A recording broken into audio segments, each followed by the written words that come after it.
Hi, it's Rob from the Paranormal Research Analysis team. I'm going to be going over some of the equipment that we have and that we would typically bring into an investigation with us. So let's check it out.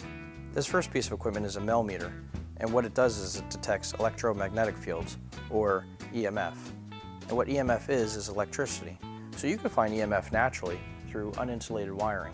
However, in a situation where you're in a field where you've been reading 0.0 the whole time you were out there, if you get any type of spike, it could be natural or it could be paranormal.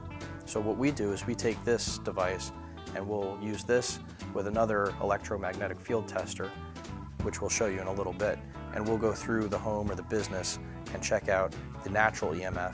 So this way, later on, when we're doing our investigation, if anything is higher or lower, we can use that for our research.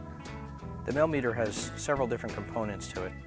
You have your EMF readout, which on the device right now is reading 0.0. Just below that, you have your temperature readout, which is reading 64.5 degrees in this room currently right now. It also has that silver antenna, is what they call REM. So if you get close to it, or a spirit gets close to it, it'll produce a noise. The closer the spirit or the person gets, the noise goes higher in octave, just like this.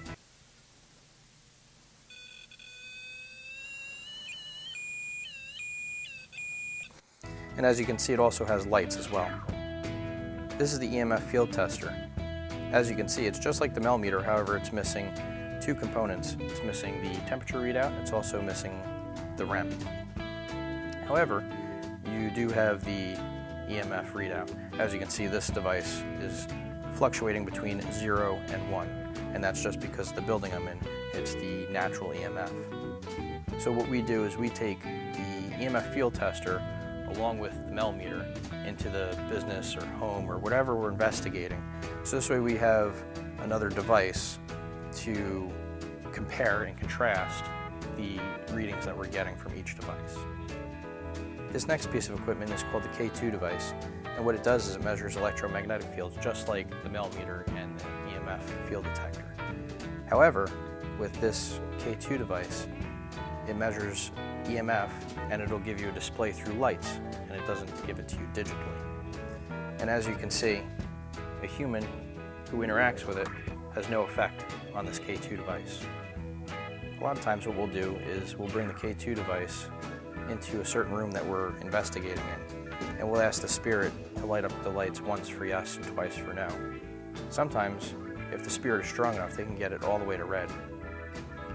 This is called Novulus, and what it does is it allows the spirit to communicate using a word database inside the machine. As you can see, it says dictionary on the top.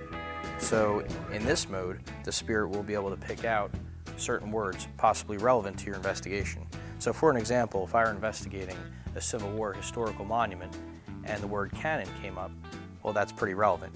However, if balloon came up, that might not be so relevant. This is one of several voice recorders we use on investigations. Each one of our investigators usually will bring their own voice recorder. This particular voice recorder, however, has different functions. This one is no longer manufactured. It has a feature that you can turn on, and what it does is it will only pick up when spoken words come across. So if I ask a question, it's going to record it. If I pause after that, or if I just leave it in a room, there should be nothing on that recorder. It won't record unless there's a sound.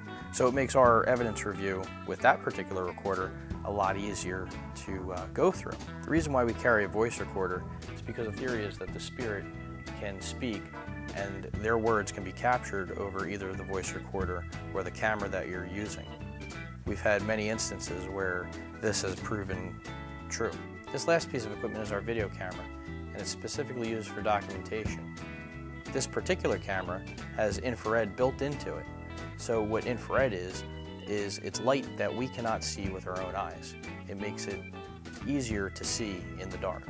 So for instance, if we were in a complete dark room and I turned that camera on, it would appear green, and it would look like that we have a light on. However, there's no light on. The device to the left of the camera is an infrared booster. So pretty much what it is Think of like having a flashlight.